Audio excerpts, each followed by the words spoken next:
आखिर क्रिकेट मैदान में एक से ज़्यादा पिच क्यों होती हैं? अगर आपके कभी नोट फट जाए तो उन नोटों का क्या करें? ओलंपिक्स में क्रिकेट का गेम क्यों नहीं होता? तो दोस्तों, आपका एक बार फिर स्वागत है आर.के.एन.एम. फैक्ट्स में और मैं हूं अजीत कासोटी और आपका हार्दिक स्वागत करता हूं। आज मैं आपको 10 ऐसे रैंडम फैक्ट्स बताने वाला हूं जो कि बिल्कुल अननोन मिस्ट्री हैं। तो दोस्तों, शुरू करते हैं वीडियो को। लेकिन वीडियो शुरू होने से पहले चैनल पर सब्सक्राइब का बटन ठोक दीजिए। अगर आपको इंटरेस्ट आ रहा तो वीडियो को लाइक कर लेना। तो शुरू करते हैं वीडियो को।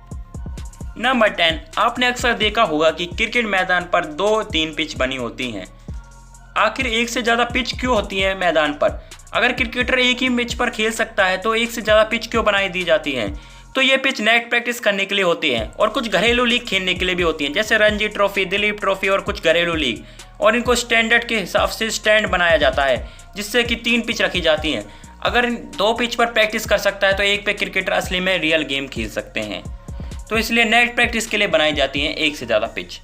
नंबर 9, भारत में जब जब खेल की बात आती है तो लोगों के दिमाग में क्रिकेट की छवि उभर कर आ जाती है। लेकिन आपने कभी सोचा है कि टोक्यो ओलंपिक्स में क्रिकेट का गेम क्यों नहीं है? ऐसा इसलिए है कि क्रिकेट केवल गिने चुने देशों में खेला जाता है। दुनिया के बड़े बड़े देश जैसे चीन, अमेरिका, फ्रांस, जर्मनी, इटली जैसे देशों में क्रिकेट का कोई दूर दूर तक नामो निशान ही नहीं है। ना ही उनकी उसमें कोई रुचि है, ना ही वो कोई खेलते हैं। आईसीसी कितना भी दावा करे कि दुनिया भर में 1 अरब से ज़्यादा क्रिकेट के फैंस हैं, लेकिन हकीकत तो कुछ और है। क्रिकेट बस भारतीय महाद्वीपों के अलावा ऑस्ट्रेलिया और ब्रिटेन में थोड़ा बहुत पसंद और खेला जाता है। बल्ले और गेंद की जंग देखने का खुमार यूरोपियन कंट्री में बिल्कुल ही नहीं है, ना ही उसमें खेला जाता है। नंबर 8, आपने आसमान में इंद्रधनुष तो जरूर देखा होगा कि जो कि बहुत ही सुंदर होता है और मन को मोह लेता है।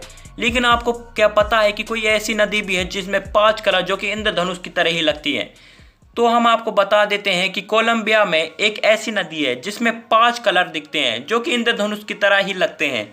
और ये नज़ारा बहुत ही सुंदर होता है। लगता है कि स्वर्ग यहाँ ज़मीन पर आ चुका है, जो कि तैर रहा हो स्वर्ग। तो इस नदी का नाम कैनो क्रिस्टल्स है। नदी की खूबसूरती की वजह से इसे देव्य बगीचा भी कहा जाता है। कैनो क्रिस्टल नदी सिर्फ कोलंबिया की नहीं बल्कि दुनिया भर के लोगों को अपनी अनोखी खासियत से हैरान कर देती है। दरअसल नदी में 5 अलग अलग रंग बहते हैं, जिसमें रंग है पीला, हरा, लाल, काला और नीला रंग। 5 रंगी पानी की वह नदी को रिवर ऑफ 5 कलर्स भी कहा जाता है और इस इंद्रधनुष पानी को लिक्विड रेनबो भी कहा जाता है। नंबर 7, बुलबुले देखने में जितने खूबसूरत लगते हैं उतने ही नाजुक भी होते हैं। बुलबुले जितना बड़ा होता है उसकी उम्र उतनी ही छोटी होती है।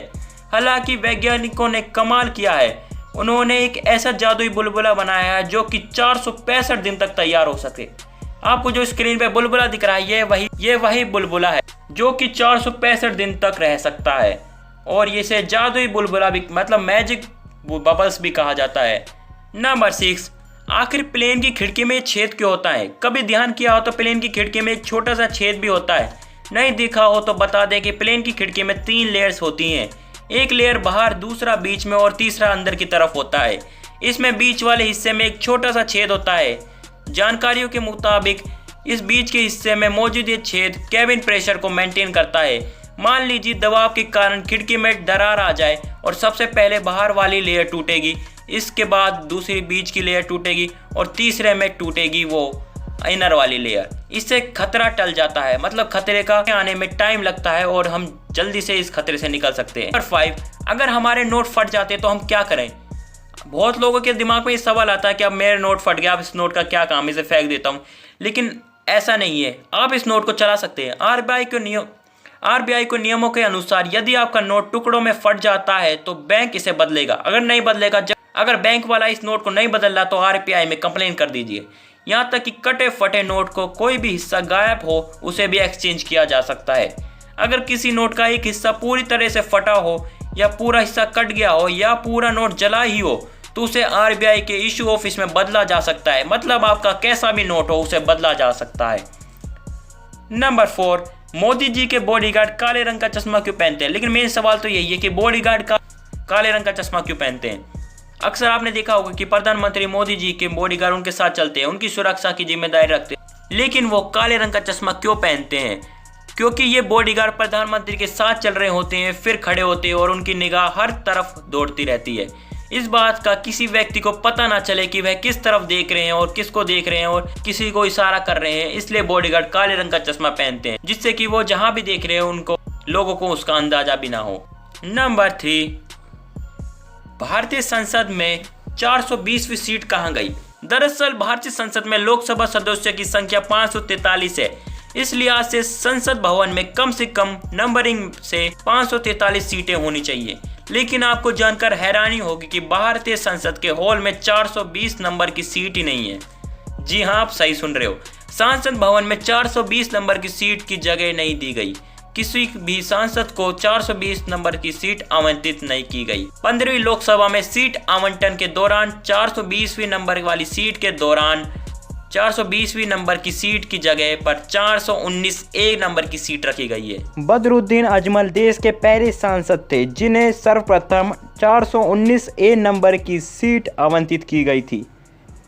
नंबर 2, गूगल की फुल फॉर्म क्या है? बहुत लोगों को पता नहीं है कि गूगल की फुल फॉर्म क्या है। लोग मानते हैं कि गूगल की कोई फुल फॉर्म नहीं है, लेकिन असलियत में गूगल की एक फुल फॉर्म है। गूगल एक ऑर्गेनाइजेशन है जिसकी फुल फॉर्म है global organization of oriented group language of earth. एक बार फिर रिपीट कर देते हैं, global organization of oriented group language of earth. Number 1, क्या हम बारिश से आया हुआ पानी पी सकते हैं? जहाँ पर वातावरण शुद्ध है, जैसे कि पहाड़ों में बारिश का पानी पी सकते हैं। प्रदूषण वाले स्थान जहाँ पर जैसे प्रदूषण कचरा वचरा आ रहा है और वहाँ अगर पानी पीना चाहेंगे तो वहाँ हवा की जहरीले गैसें पानी में आसमान में ही घुल जाएंगी और वहाँ पर जहरीला पानी मिलेगा हमें, जिससे आपकी सेहत बिगड़ सकती है। कहीं भी यदि वर्षा का पानी किसी चीज़ से छू गया तो उसे शुद्ध कर लेना चाहिए, उसके बाद ही पीना चाहिए। मतलब बारिश का पानी जगह के ऊपर निर्भर है। अगर जगह साफ़ हुई तो आपको पानी अच्छा मिलेगा, अगर जगह गंदी हुई तो आपको जहरीला पानी मिल सकता है या फिर आपकी तबीयत बिगड़ सकती है। तो दोस्तों, आपको ये फैक्ट जानकर कैसे लगे? अगर आपको ये 10 फैक्ट अच्छे लगे तो वीडियो को लाइक कर लेना और चैनल पर सब्सक्राइब का बटन ठोक लेना। मिलते हैं आपको नेक्स्ट वीडियो में।